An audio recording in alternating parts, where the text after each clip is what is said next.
Hey, what's up YouTube? Soldier800 here, coming at you guys today with a new Yu-Gi-Oh! Deck profile, and today is going to be an updated deck profile on my Hieratic Blue-Eyes deck.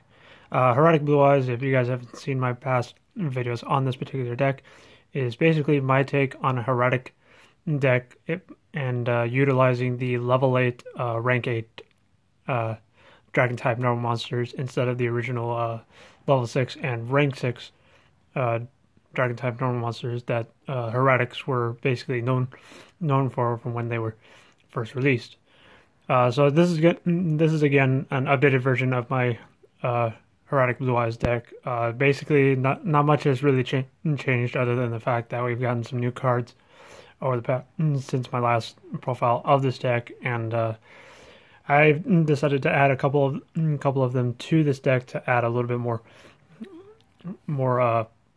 different abilities, different corresponding effects of whatever this deck really needs or can produce.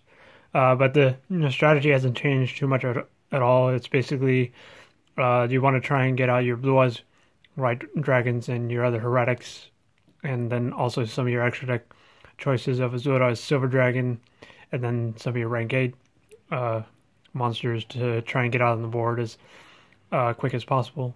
And then the Azure-Eyes factor, from what I mentioned before, is that you want to try and resummon Azure-Eyes Silver Dragon as many times as possible to try and utilize its protection effect.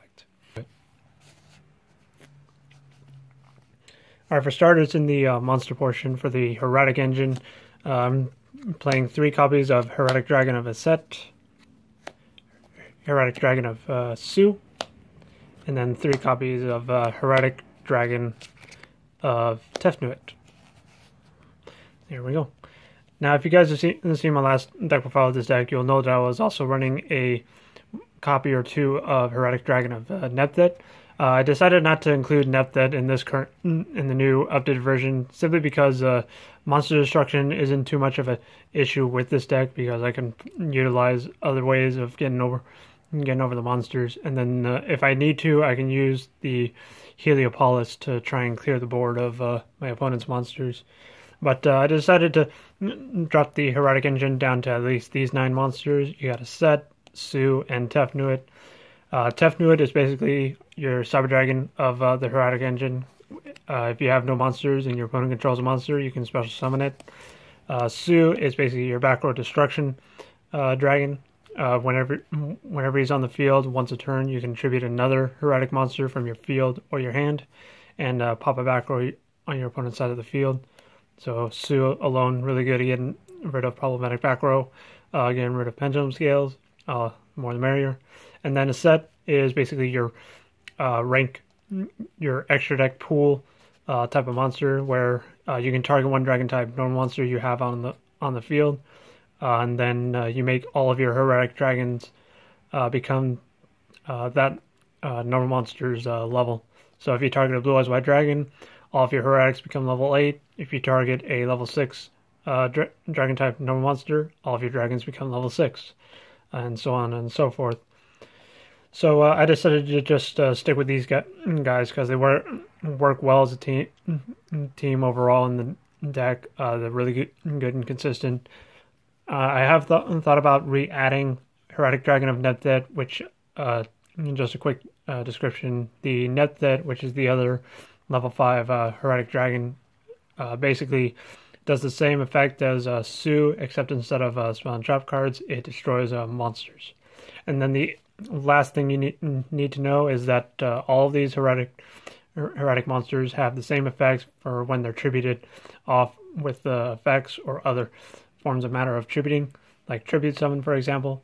Whenever they're tributed, you can special summon a dragon type normal monster from your hand, deck, or graveyard to the field with their stats going down to 0.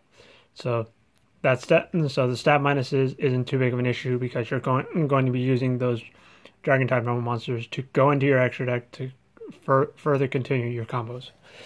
But that is it on the Hieratic engine.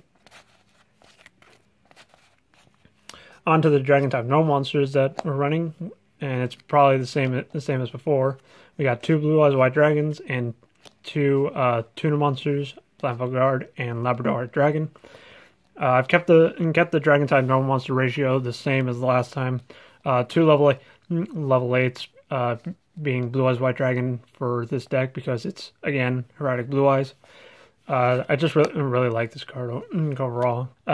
We all pretty much know what the Hieratic engine does, but this is basically my same ratio as before, and I finally got myself a Labradorite Dragon because the last time I proxied a majority of the cards that are in this deck. But case in point, whenever you tribute off your Hieratic monsters, you summon out either one of these guys to continue your combos. To go into your level 9 synchro plays, you can summon out your Flamvell Guard and your Blue-Eyes White Dragon. Synchro summon on up into Azure-Eyes. For your rank 6 plays, summon out your Labradorite Dragon for again your rank 6 plays, and the same can be said when you summon out your Blue-Eyes White Dragons. But that's it for the normal monsters. Then on to the rest of the dragons, and a majority of them are all one-ofs. We got 1 Dragon Spirit of White, 1 Red Ice Darkness Metal, 1 Lightray Diabolos, and then for tuner monsters, 1 White Stone of the Ancients, and then 1 White Stone of Legend. So from right to left, your Dragon Spirit of White, your newest addition to the deck.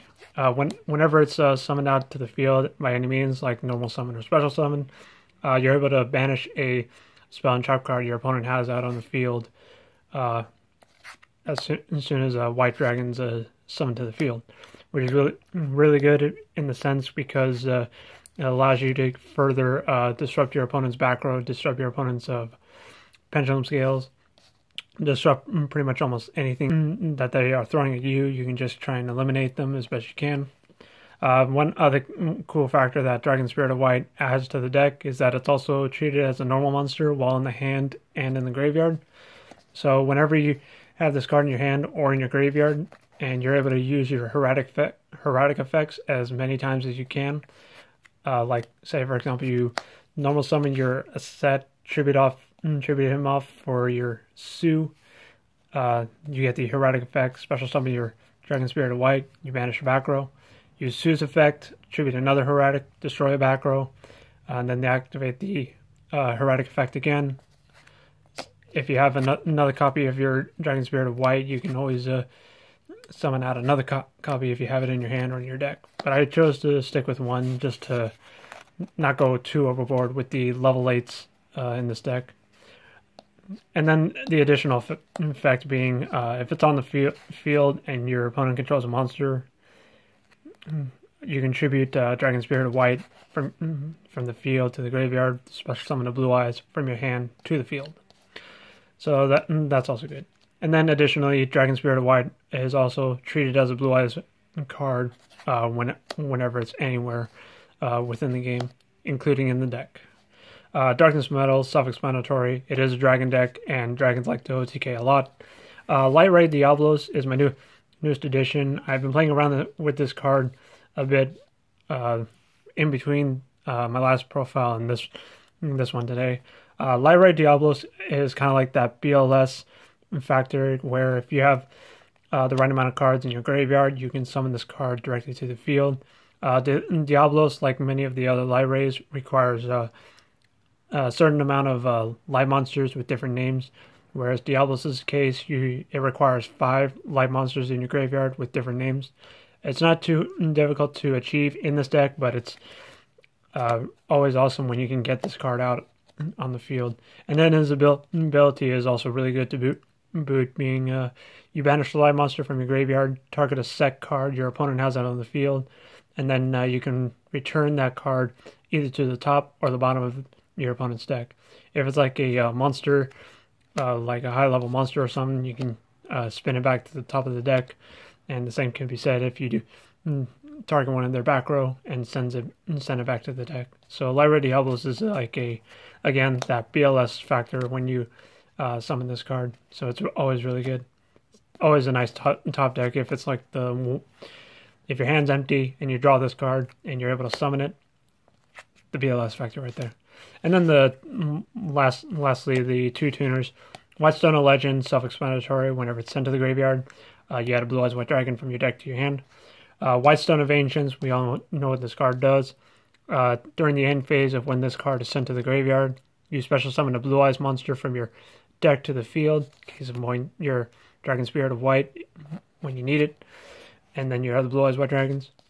And then additionally, you can banish this card to add one of your Blue-Eyes monsters from your graveyard back to your hand to further continue either your trade-in plays or your other plays that you can muster up during that turn. I don't normally use the banish effect, considering I'm only playing the one copy, but it's still good nonetheless if you have the ability to do some trade-in combos and then other combos. It's always worth the while. So the one Whitestone of Ancients is really good. And then that's pretty much it for the single portion of the dragons. Onto the hand traps. 2 Swordsman of Revealing Light. This card, the last time I had a proxied, but now I have them.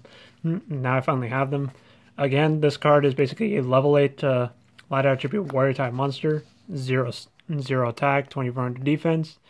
And to reread his effect again on how you use this card. Whenever your opponent declares a direct attack, you can special summon Swordsman from your hand to the field, preferably in defense position so that you don't take damage. But if you do summon this card through that effect, you can destroy the opposing monster as long as its attack is less than 2400. So against like standalone level 4 monsters, if your opponent attacks directly while you have this card in your hand, you can special summon Swordsman and destroy the monster at the same time. But what's also really cool about Swordsman, again, is when you use him for an Xyz summon, and the Xyz monster gains an additional effect where once a turn, the Xyz monster can't be destroyed in battle. And that's a really powerful effect nowadays when you can overlay this with one of your Blue-Eyes White Dragons, and you go into Titanic Galaxy, and you use Titanic Galaxy's effects. It's just like super stupid and super cool at the same time. So I really like Swordsman of Revealing Light. Next, 2 Honest. Honest is self-explanatory. This entire deck is a light attribute based, and it just makes sense overall. OTK your opponent as fast as you can. And then lastly, 2 Maxx to round out the monsters and the hand traps. So onto the spell cards. We got 3 copies of Hieratic Seal of Convocation. This card's always amazing in a Hieratic deck. Searches out your missing combo pieces that you need in the deck to further continue your combos. And that's basically what this whole deck is about. You want to further facilitate your combos to try and overwhelm your opponent, finish them off as fast as you can. Hieratic Seal of Convocation, just when you activate it, you can search your deck for a Hieratic monster. So if in the sense that you're missing either one of your dragons, either in a Eset, a Su, or a Tefnuit, you just activate this and search out your missing pieces. So for the most part, Convocation is just awesome overall in the deck. Next, for spell and trap destruction, we got triple MSTs. If you want to, you can also run Twin Twisters, but I've tested Twin Twisters in this deck, and I found that the discard cost for Twin Twisters can somewhat be a deficit for you, or could be a key factor of whether you win or lose the game. Because with Twin Twisters, I've sometimes found the fact that I've tributed off or discarded one of my monsters that I needed for like a tribute summon or for an effect that tributed off. And then there's also times where I've gotten rid of other key cards and other aspects of where I actually needed those cards, and it was too late to change my mind. So MST just makes the whole back row destruction a lot simpler. And with these, plus the Sus, plus your Dragon Spirit of White, you have more than enough spell and trap destruction to get rid of the opposing back row. So that's why I play MST over Twin Twister. For the most part, I just prefer this over the discard factor. Then next, for extra draw power, of course, we got the triple trade-ins. The amount of level 8s you're running in this deck are at least 6 level 8s, the 2 Swordsmen, the Dragon Spirit of White, and the 2 Blue-Eyes White Dragons. I think there's another level 8 in the deck, but that could be either 5 or 6. Correct me if I'm wrong later on, but I'll figure it out after the video. But triple trade-in, self-explanatory. You need to draw power in this deck. 2 Cards of Consonance. The amount of tuners you're running are at least 4. So this card is either live or can be used as a bluff. Not too much of an issue. Next, new addition to Return of the Dragon Lords. Use this to summon back your Blue-Eyes White Dragons, your Dragon Spirit of White from the graveyard back to the field. And then if you summon it correctly with Lightray Diabolos, because it's basically the same as Blacklisted Soldier. Special summon it through its effect first, and then whenever it's in the graveyard, you can summon it back as many times as you want. So you can also use this to summon back your Lightray Diabolos. And then the protection effect that Return of the Dragon Lords adds is also too good to pass up. I might even consider bumping this up to 3, but since you're running so minimal amount of level 7s and 8s to use this card, 2 is actually a perfect number in this deck. Then lastly, for the 1-0s, we got 1 Raigeki, 1 Silver Scry, 1 Soul Charge, and then my 1 tech choice of the Monarchs Stormforth. So that's it for the main deck. Onto the extra deck. I'm going to go through it right quick. 2 Azure-Eyes Silver Dragons.